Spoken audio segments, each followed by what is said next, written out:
가기사는 증시 악독이. 안녕하세요. 젊은 투자 증시 나침반 안지원입니다. 네, 아직도 배고픈 각독이 박사님입니다. 예, 참 오늘 한 숫자 뜨긴 했습니다. 의외로 지수가 좀 올랐습니다. 보합인 줄 알았더니 그래도 끝날 때 되니까 0.6% 7%씩 네. 올랐더라고요. 근데 시장 내용은 조금 더 좋죠. 분위기는 뭐 시장 오른 폭에 비해서 분위기는 조금 더 좋았고 저는 한술 더 떴습니다. 오늘은 좀 네. 좋았군요. 뭐 그래도 배고파요. 아주 너무 많이 배고픈 것 같아. 네.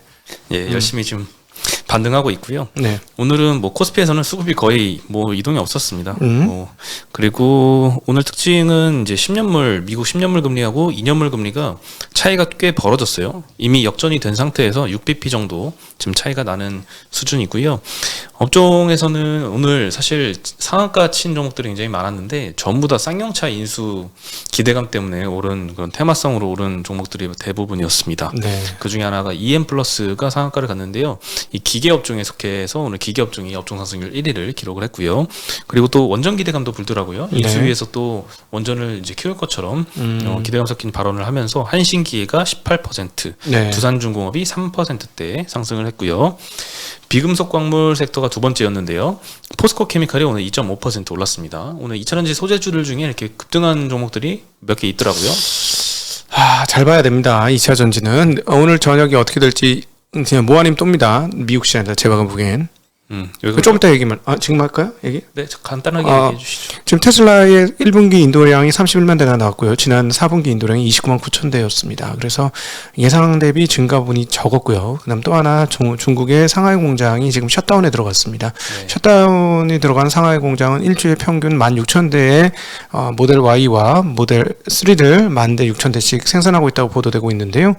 이게 만약에 일주일 정도 쉰다면 2분기의 생산 인도 대수에도 좀 영향을 많이 미칠 수 있습니다. 왜냐하면 상하이 공장은 테슬라 공장 중에 가장 크기 때문이죠. 이 부분을 어떻게 반영할 것이냐인데, 그래서 뭐 아니면 또라는 건 지금 테슬라 이 정도면 약과다. 지금 미국에 있는 자동차 업체들은 반도체 조달을 못해서 끝났다. 올해도 끝났다. 뭐 이런 분위기인데 얘네들은 그래도 30만 되면 되게 양호한 거 아니냐라고 하면 주가 괜찮을 거고요.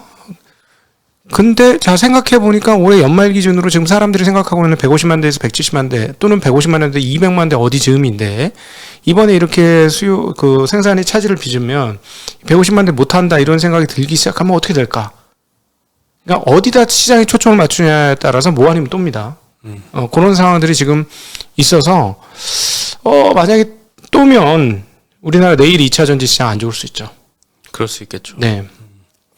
예, 그리고 비금속 광물 섹터에서 한일 현대시멘트, 쌍용 CN이, 한일시멘트, 성신양의 이런 시멘트 업체들이 오늘 다 2% 이상 상승을 했습니다. 네. 예, 계속 오르고 있네요. 네, 가격 인상 기대감 때문인 것 같고요. 철강 섹터가 그 다음으로 많이 올랐고요. 통신주들도 SKT는 2%, LG 플러스 1% 정도 상승을 했고요. 오늘 의복 관련된 주들이 좀 올랐습니다. 마찬가지로 이 쌍용차 인수 기대감 때문에 비비안과 쌍방울이 둘 다 나란히 상한가를 기록을 했고요. 네. 한세실업, 한세 예스24홀딩스, LF, 신원, 태평양 물산 이런 애들이 다 2, 3%, 뭐 한세실업은 4%까지 올랐는데요. 이제 리오프닝이 다가오니까 의류주들도 괜찮은 것 같고요. 그러니까 의류주들이 모여가지고 쌍용차 인수하는 거예요? 아니요. 그건 아닌데 왜? 쌍방울과 비비안이 그러니까 쌍용차 인수할 거라고 해서 얘네는 비비안도 들어갔어. 어째 세더라 비비안이 왜 속옷 팔다가 왜 저렇게 가나? 네, 자회사일 거예요. 쌍방울하고 친한가 보구나 비비안하고. 비비안이 쌍방울 자회사입니다. 오늘 그리고 또 인수한다고 또 알려진 광림도 상한가를 갔는데요. 네. 광림의 자회사인 미래산업도 상한가를 갔습니다. 그래서 인수한다는 애들 그 자회사들 상장사들은 전부 다 상한가를 가서 오늘 사실 뭐 쌍용차의 날이었죠. 그러니까 지금 분위기가 보니까 시장이 추세가 없고 흐름도 없고 뭔가 패턴도 없으니까 소위 말하는 테마주들만 급등을 하네요. 네. 이거는 테마로 보는 게 맞을 것 같습니다. 뭐 쌍용차를 인수했을 때 갑자기 벌떡 일어날 수 있다? 거기 전기차 라인도 없거든요. 하나도. 그러니까 조금 그렇게 보기엔 좀 어려운데 사실은 승자의 저주가 있을 수도 있는 상황이고 네. 내연기관차 그대로 발행해가지고는 만만치 않고 발행 파워가 있는 뭐 GM이나 포드도 반도체 못 얻어서 지금 차 못 만들어서 지금 난리 났고 그런 상황이니까요. 사실 쌍용차를 인수하는 게 이런 이 업체들한테 호재가 될 거라고 생각해서 오르는 건지는 잘 모르겠어요. 그래서 테마주라고 말씀드리는 예, 거예요. 지난번에 쌍용차 인수할 거라고 거의 이제 딜이 진행이 되었던 에디슨 EV가 굉장히 큰 폭의 주가 상승이 있었었잖아요. 미친 주가상 작년도 제일 많이 오른 주식 중에 하나 아닙니까? 네, 그걸 보고서 이제 이번에 그런 또 거죠. 게임처럼 가는 게 아닌가 싶습니다. 그런 확률이 아주 높아 보입니다. 예, 오늘 제일 많이 떨어졌던 건 건설주 1.4% 정도 떨어졌고요. 뭐 GS건설, 현대건설이 4%, 3%대씩 하락을 했습니다. 아마 뭐 원자재 비용이 상승할까 요 우려 때문인 것 같고요.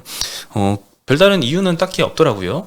중대재해법 관련한 사항도 오늘은 영향을 미친 것 같지는 않고요. 아무래도 원자재 상승하는 거 주가 가격에 반영 못 시킬까 그런 가능성은 좀 있겠죠. 네, 그 가능성이 제일 큰 것 같고요. 보험 섹터도 지난주까지는 굉장히 좋았고 사실 보험 업종이 올해 1월부터 해서 올해 들어서 코스피가 한 8% 정도 하락을 했거든요. 네. 근데 이제 보험 업종은 오히려 굉장히 큰 수익을 냈고 업종으로는 거의 1등 업종을 기록을 했는데요. 그간에 좋았는데 오늘은 한 1%대 정도 메리츠화재, 현대해상, 하나선보가 하락을 했습니다. 네, 금리도 떨어지는 상황은 아니었는데 어쨌든 금리 관련해서는 개입이 좀 있었던 것 같습니다. 한국은행이 좀 채권을 좀 매입해 준 것 같죠. 10년 금리가 3%를 넘어가자 국내 10년 물금리. 네. 네, 한국 10년물 금리 3.08 해서 3%를 다시 또 넘는 모습이고요. 네. 3년물도 뭐 따라 올랐습니다. 둘 다 한 7bp, 8bp씩 오르면서 금리가 오늘 올랐는데 사실 오늘은 뭐 은행주, 보험주가 뭐 크게 오르진 않았던 것 같습니다. 네. 그리고 이제 미국 금리를 보면은 10년물과 2년물 장단기 금리차가 역전이 됐는데 대신증권에서는 비중 확대 기회다라고 언급을 했습니다. 4월장을 굉장히 좋게 보고 있는 것 같습니다. 지난주에도 잠깐 이 장중에 역전이 됐었는데 이번엔 주말간 다시 완전히 역전이 됐고요. 이 때문에 이제 미국에서는 S&P 500 종목의 공매도 비중이 좀 늘고 있다고 합니다. 아무래도 요거를 이제 경기 침체의 시그널로 생각을 하고 이런 공매도 비중도 늘고 있는 것 같은데요. 대신증권 의견은 오히려 10년물과 3개월물 스프레드를 봐야 된다라고 지적을 하는데요. 오히려 이 10년물과 3개월 스프레드는 5년 내 가장 높은 수준이다라고 합니다. 네. 예, 그리고 10년물과 2년물 금리 차 그리고 10년물과 3개월물 금리 차 요 두 가지가 엇갈린 흐름을 보였던 게 98년도였다고 하는데요. 이때 사례를 보면은 경기 침체가 2001년 2분기에 발생을 했는데 그 발생까지 한 3년 가까이 소요가 됐었습니다. 네. 그래서 이번에도 만약에 요 금리 역전 때문에 경기 침체에 대한 공포 심리로 하락한다면 그건 투자 기회로 활용해야 된다라고 언급을 했습니다. 네, 이거는 유동원 본부장 참치용도 계속해서 하던 얘기고요. 실제로 지금 은행들 입장에서는 예대금리 차가 좀 미국 기준에서 줄어들지 않고 있기 때문에 대출에 대한 선호도가 떨어질 일이 없다라고 계속해서 물론 약간 참치용의 강세론자이긴 한데 그렇게 세게 이야기를 하고 있습니다. 그리고 저희들 상식적으로 생각해서도 요금을 예금 땡겨가지고 장기로 대출하는 게 원형이니까 그게 모델이에요. 은행들의 돈 버는 모델. 그러니까 요 3개월 10년의 금리차가 유지가 된다면 별반 이상 없을 것이다. 그리고 연준이 얘기한 3개월 18개월 물간의 금리차도 여전히 200bp 이상이니까 그게 만약에 줄어들면 그때부터 이제 많이 진짜 조심하자라는 말씀 드리고 싶네요. 네, 그리고 시장증권에서 유가가 안정세로 들어왔기 때문에 3월 달에 글로벌 영업이익 전망치가 상향이 되고 있다라고 언급을 했는데요. 코스피를 보면요. 3월 중에 영업이익 전망치가 3.14% 정도 반등을 했습니다.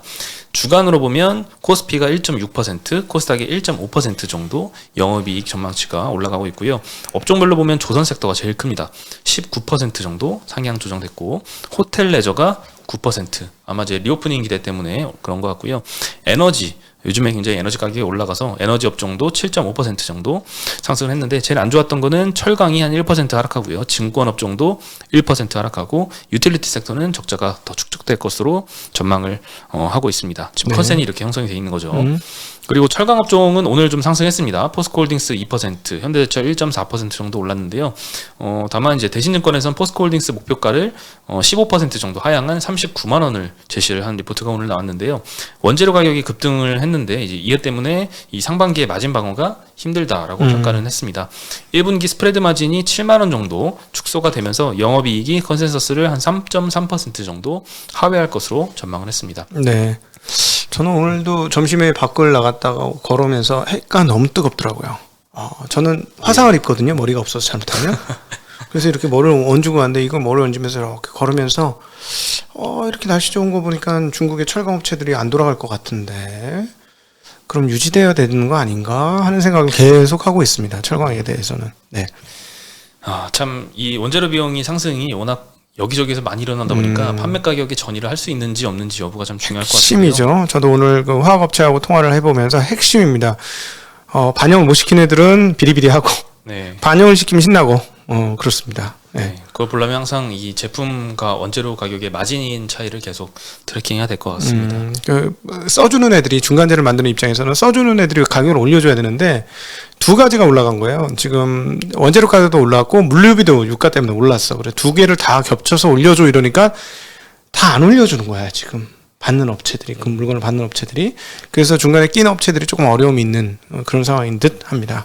네, 그 중에 하나 시멘트 업체인데요. 그동안 이제 러시아산 이 유연탄에 굉장히 의존도가 높았었잖아요. 근데 이거 수입 차질이 발생하니까 가격이 오르고 시멘트 가격도 인상을 하려고 추진을 하고 있는데 실제로 의미 있는 가격 인상이 결정될지가 좀 변수일 것 같습니다. 유연탄 가격을 보면은 톤당 10불 상승할 때 업체당 50에서 한 60억 정도 비용이 추가된다고 하고요. 업계 전체에서는 기존의 신용증권이 추정을 한 100억 정도 비용이 올라갈 것이다라고 추정을 했는데 업계 관계자는 500억까지도 추가가 될 수 있다. 이렇게 비용 상승에 대한 우려를 조금 더 나타냈던 것 같고요. 그리고 유연탄 가격이 추가 급등할지 여부도 중요할 것 같습니다. 지금까지 상승을 한 거는 이제 시멘트 가격 인상이 반영을 하면 영업 레버리지 효과를 누릴 수 있다. 이런 컨센이 좀 많이 형성이 되면서 지금 시멘트 업체들이 많이 주가가 오르고 있잖아요. 근데 이제 유연탄 가격이 여기서 안정세를 보이면 좋은데 추가적으로 인상하면 또 이게 틀어질 수도 있기 때문에 네. 잘 팔로우 해야 될 것 같고요. 오늘 제일 많이 올랐던 건 고려 시멘트, 삼표 시멘트가 한 5%, 3%씩 반등을 했습니다. 지금 오후에 살짝 뜨는 뉴스는 러시아하고 우크라이나하고 진전이 조금 있는 듯한 뉴스도 좀 뜨고 있죠. 네, 왔다 갔다 계속하네요. 크림반도만 제외하면 정리할게 하는 타이틀을 제가 보고 왔어요. 여기 들어오기 직전에. 사실이면 좋겠는데 막 그렇게 된다면 이제 유연탄 가격이 떨어지면서 가격을 먼저 올렸던 업체들은 되게 좋아지는 상황이 또 오는 거지. 그렇죠. 바로 안 낮출 수만 있다면. 네. 그리고 리오프닝 요즘 기대감이 계속되는 것 같은데요. 인천공항 이용 여객 수가 코로나 이후에 처음으로 2만 명을 돌파를 했습니다. 게다가 유가도 조금 안정세를 보이고 있죠. 지금 다시 100불로 갔는데 아까 오전까지만 해도 100불 밑에서 계속 밑돌고 있었거든요. 그래서 항공주들도 오늘은 좀 큰 폭으로 상승을 했습니다. 코로나 확진자도 그리고 또 많이 줄었더라고요. 12만 7천 명 오늘 발표가 됐고요. 전날 대비 한 10만 명 감소해서 41일 만에 지금 최소치를 기록을 했습니다. 그리고 리오프닝 되면 이제 의료 수요도 확대가 될 것으로 기대가 되면서 오늘 의료주가 강세를 보였는데요. 특히 국내뿐만 아니라 북미나 유럽 지역은 더 좋을 것 같아요. 네. 이쪽 지역으로 의류를 수출하는 OEM 업체들이 원래 1분기에는 비수기인데 1분기에도 호실적을 기록할 것으로 전망이 됩니다. 네. 북미 지역 의류 시장 성장률이 지금 10%로 예상이 되고요. 아시아권은 4%니까 아시아권의 한 2배 이상으로 성장을 할 걸로 지금 컨센 형성이 돼 있습니다. 오늘 항공주들 중에서는 제주항공이 6.5%, 티웨이, 진에어는 5%대씩 상승을 했고요. 모두투어, 노랑풍선, 하나투어도 2% 정도가량 네. 상승을 했고 영원무역 홀딩스, 영원무역이 오늘 5%, 4%씩 의류주들 중에서는 많이 상승을 했습니다. 한세실업도 4% 상승을 했고요. 딱 반 타이밍 또는 한 타이밍 조금 일찍 시작하네. 제가 워낙 장이 빠져서 보수적으로 봤나 봐요. 한 3분기까지는 실적이 나쁠 테니까 그때 사면 될 거라고 한 분기 더 보자 하는 분위기였는데 올라가네요. 조금 일찍. 항공주 말씀하시는 건가요? 네, 항공주들이 생각보다 좀 빨리 스타트를 끊는 것 같기도 하네요. 네, 그렇고 아무래도 실적이 언제부터 찍히기 시작할 것인가 요거보다는 이 리오프닝에 대한 이슈가 있을 때 한 네. 번씩 이렇게 주가가 오르는 것 같습니다. 네, 그런 것 같고 사실은 우리 주변에도 이렇게 보면 이제 안 걸린 사람보다 걸린 사람이 더 많은 것 같지 않습니까? 그런 것 같아요. 확진율이 떨어질 수밖에 없어. 절반 이상 걸렸으니까. 그렇죠. 주변에 활동하는 사람들. 그러니까 뭐 이제는 뭐 더 늘어날 수가 없다. 지금 우리도 주변에 다 걸려봐야 옛날보다는 총 거주 인원 아니 활동 인원이 줄진 않을 거 아닙니까? 한때는 반도 안 나왔어요 직원들이. 반 정도 다 빠져나가 있었거든요. 그렇죠. 그러니까 지금부터는 그럴 일이 거의 절대 없다. 그러니까 우리 현장의 한 단면으로 보면 더 이상 늘어날 수는 없을 것 같다. 리오프닝이 이제 진짜 시작될 수도 있다. 이제 코로나 관련된 건 진짜 피크아웃을 찍었길 바랍니다. 최근에 네. 뭐 계속 변이 얘기가 해외에서 새로 나왔다 이런 얘기가 들리는데 그럼에도 뭐 그렇게 뭐 걱정이 되지 않더라고요. 이미 걸린 사람들은 뭐 수포항체가 있다니까요. 네. 네. 지나가면 좋을 것 같고요. 그리고 라면 업체 이 오늘 좀 상승을 했는데요. 라면 수출이 데이터가 굉장히 3월달에 좋게 나왔습니다. 라면 수출액이 3월달에 1,096만 달러, 전년 대비 21% 증가를 했고요. 월 기준으로는 역대 최고치를 경신을 했습니다. 원화 기준으로는 전년 대비 30% 증가한 854억 원 기록을 했고요. 1, 2월 달에는 이 춘절 영향 때문에 중국향 수출액이 조금 부진했습니다. 근데 3월 달에는 전년 대비 73%나 증가하면서 여전히 중국 내에 한국 라면이 좀 인기가 있다라는 게 증명이 된 것 같고요. 1분기로 봤을 때는 라면 수출액이 전년 대비 한 16% 증가를 했습니다. 오늘 대신증권에서 삼양식품에 대해서 이 해외 수출 성장세가 지속될 것이다 라고 전망을 하면서 목표가를 12만 원에서 13만 원으로 8% 상향을 했는데요. 삼양식품은 성장세가 훨씬 더 높은 것 같아요. 중국 수출액이 전체 라면 업체로 봤을 때는, 라면 수출액 전체로 봤을 때는 3월 달에 73% 많이 증가했는데 삼양식품도 한 40% 정도 증가를 했습니다. 그리고 중국 외 지역은 사실 전체 라면 수출액으로 봤을 때는 중국만큼은 증가하지 못했거든요. 근데 이 삼양식품은 중국 외 지역도 60%나 증가를 할 것으로 지금 전망이 나오고 있습니다. 그리고 미국, 인도네시아, 말레이시아, 태국, 유럽 이런 전 지역 수출 성장세가 좀 고르게 나타날 것으로 전망을 하고 있고요. 국내 라면 수출에서 삼양식품이 차지하는 비중이 21년까지는 50% 정도 수준이었습니다. 근데 22년도 2월 달에는 58%까지 확대가 됐고요. 네. 3월 달에는 실적이 이렇게 급증했기 때문에 그 비중이 좀 더 올라갔을 걸로 보입니다. 네. 올해 1분기 매출액과 영업이익 추정치가 전년 대비 30%, 60%씩 증가한 수치가 발표될 것으로 예상을 하고 있는데요. 컨센 대비 한 7에서 10%가량 높은 수준입니다. 네. 여전히 근데 올해 밸류에이션은 22년 기준 PER이 11.4배 정도, 그리고 농심 같은 경우에는 15배입니다. 네. 농심도 좀 많이 떨어졌네요. 고점 대비해서는. 오늘 두 업체 모두 한 3% 가까이 주가는 상승했습니다. 사실은 한류를 맛볼 수 있는 가장 싼 방법은 라면을 하나 사 먹는 거 아니겠습니까? 네. 한국 라면을 사 먹으면 한류 관련해서 가장 싸게. 한국 스타들이 이걸 먹는다는데? 이러면서 라면 갑자기 먹고 싶은데요. 갑자기 뭐 닭볶음탕? 매운 거? 불닭볶음면. 네, 그런 거 먹으면 나도 쟤하고 같이 먹는 거야. 뭐 그럴 수 있잖아요. 네. 저는 매워서 못 먹는데 각도이님은 훨씬 더 못 드시죠. 저는 신라면부터는 못 먹어요.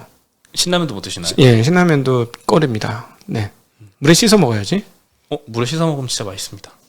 그걸 왜 먹어? 라면을 물에 씻어서 왜 먹어? 그걸. 저는 가끔씩 이게 찬물에 씻어 먹으면 맛있더라고요. 나 어쨌든 지금 배고픈 시간에 다들 네. 배고프시겠어요. 네. 라면 먹고 싶네요. 그리고 오늘 BTS가 그래미상을 탈 수 있을까? 요거에 대한 기대가 좀 많이 있었잖아요. 아침에 뭐 막 뉴스 떴어요. 우리 기대한다 막 이러면서. 네, 근데 결국에는 이제 고배를 마셨다라는 소식이 한 점심쯤에 나오면서 요 기점으로 하이브가 플러스에서 하락 반전을 하더라고요. 네. 오늘 엔터주들도 대부분 다 하락해서 마감을 했고요. 시상식에서는 베스트 팝 듀오 앤 그룹 퍼포먼스 요 부분에서 2년 연속 후보에 올랐는데 안타깝게도 수상은 하지 못했습니다. 아무래도 기대감이 좀 컸었던 것 같습니다. 오늘 네. 이렇게 하락 반전을 해서 크게 떨어졌던 거 보니까. 그리고 JYP 엔터 같은 경우에는 두나무하고 조인트 벤처 설립하기로 했었는데 네. 이 합의하에 취소하기로 결정했던 뉴스가 이제 잠깐 할 때쯤 또 나왔고요. 네. 오늘 하이브, SM 3-4%씩 하락을 했습니다. YG 엔터와 JYP도 1%가량 하락해서 마감을 했습니다. 야, 두나무 돈 많아요. 두나무요? 증권사 저리 가라요. 그렇죠. 참 시대의 흐름을 잘 타니까 귀여워. 여기가 지금 자본시장에서 최고 큰 손 중에 하나 아닙니까 지금? 그렇죠. 뭐 은행을 살라고 인수한다고도 썼으니까. 현금 줄게 은행 줘. 충격적인 얘기. 진짜 충격적인 지각 대변동이 있어. 네. 네, 오늘 그리고 또 개별 종목으로 리포트 나온 것 중에 인상 깊었던 거 하나 말씀을 드리면 그 오스테민 플란트 이후에 횡령 사건들이 굉장히 많았잖아요. 네. 오늘 SK증권에서 웹캐시라는 회사에 대해서 자금 횡령 사고의 대안으로 ERP 시스템 도입 문의가 최근에 증가했다라고 리포트가 나왔습니다. 예전부터 우리 나침판님이 계속 여러 번 얘기했던 얘기죠. 사실 너무 일찍 봤던 너무 것 같아요. 그래 주식이라는 게 항상 그렇지. 너무 일찍 보면 안 되는 거지. 그렇죠. 오스테민 플란트 사건이 터지고 나서 이거 방지하는 방법은 ERP밖에 없을 것 같은데 라는 네. 생각이 바로 들었는데 예. 그 이후로 주가가 좀 더 빠지다가 더 빠졌죠. 그리고 오늘 리포트 나오고 한 6% 정도 상승을 했는데요. 그래도 아직 그때 만약에 샀으면 아직은 본전 아니겠어요? 예, 다행히 그렇죠? 그때는 이제 도전 비전 관련해서 좀 악재가 계속 있어서 계속 추가적으로 하락을 해서 뭐 사진 않았는데 계속 생각을 했거든요. 왜 이 네. 얘기가 안 나올까? 대안 같은데 대안이 설마 아닌가? 제 생각이 틀렸나 이런 생각을 했는데 네. 뭐 대안일 것 같긴 합니다. 그 기업의 ERP 시스템하고 은행망을 직접 연결을 해서 이 자금 관리 좀 투명하게 도와주는 서비스를 제공을 하는데요. 전 세계 42개국에 460개 금융기관을 연결을 하는 서비스를 제공하고 있습니다. 윅피쉬가 은행뿐만 아니라 증권사, 카드사, 보험사도 실시간 연결이 가능하다고 합니다. 실적은 꾸준히 증가를 했습니다. 물론 그 가장 큰 피어 그룹이 이제 더존비주온이 그 이슈가 있었잖아요. 회계 사고가 나면서 아니 회계하는 회사가 회계 사고가 나 이러면서 이제 평판 리스크가 좀 대두가 되면서 주가가 같이 빠졌었는데요. 실적이 계속 올라왔더라고요. 21년도 매출과 영업이익이 전년 대비 12%, 30%씩 증가를 했고요. 22년에도 매출 영업이익이 16%, 18%씩 꾸준히 성장을 했습니다. 주가는 네. 빠질 때 요 실적은 계속 성장을 했고요. 다만 조금 고밸류인 점은 있습니다. 네. 과거 평균 PER이 30배 정도였는데요. 요 30배를 목표가로 설정을 했습니다. SK증권에선. 네. 그리고 1년 만에 저가 매수 기회가 찾아왔다라고 평가를 했는데 그래도 PER은 뭐 다른 기업보다는 굉장히 높습니다. 네, 우리나라가 전반적으로 PER이 너무 낮은 편이죠. 외국 같으면 이런 회사도 굉장히 높게 쳐줄 거야. 네. 근데 우리는 다 잡아당겨. 평균 PER이 모든 거를 물귀신처럼 잡아당기죠. 10배야, 10배 이러면서 30배 안 돼, 10배야 이러면서 계속 잡아당기지. 그렇죠. 30배면 엄청 높아 보이죠. 엄청 높아 보이죠. 뭐 엔터우 지랄이고 없어, 10배야, 10배 막 이러면서 다 잡아당기죠. 아, 참 안타까운 현실입니다. 네. 예, 오늘 소식은 여기까지고요. 저희는 이따가 8시에 연합인포맥스에서 인사드리겠습니다. 네. 연합인포에서 많이 좀 찾아주십시오. 네. 네. 안쓰러운 방송입니다. 요즘에 네. 참 시청률이 조금 안 나오고 아, 있어요. 근데 내용은 진짜 좋거든. 사실 우리가 진입했다라 했을 때는 그거 컬이 딱 느낌이 좋아가지고 같이 하기로 한 거 아닙니까? 근데 컬 진짜 좋거든요. 근데 컬만큼 대접을 못 받는 게 뭐 증시가 바닥이라는 느낌도 들고 그렇습니다. 네, 네. 뭐 아마 관심이 좀 많이 없어졌는지 전반적으로 주식 관련된 채널 시청률이 조금씩 네. 고점 대비 줄어들었는데 네. 저희 증시각도기 TV 관계자가 참여하는 채널들은 보통 좋은 채널이라고 보시면 될 것 같아요. 네. 네. 우리도 컬 관리하거든. 우리도 물 관리합니다. 그렇군요. 그렇죠? 아무데나 안 나가. 네. 예, 그럼 저희는 여기서 인사드리겠습니다. 안녕.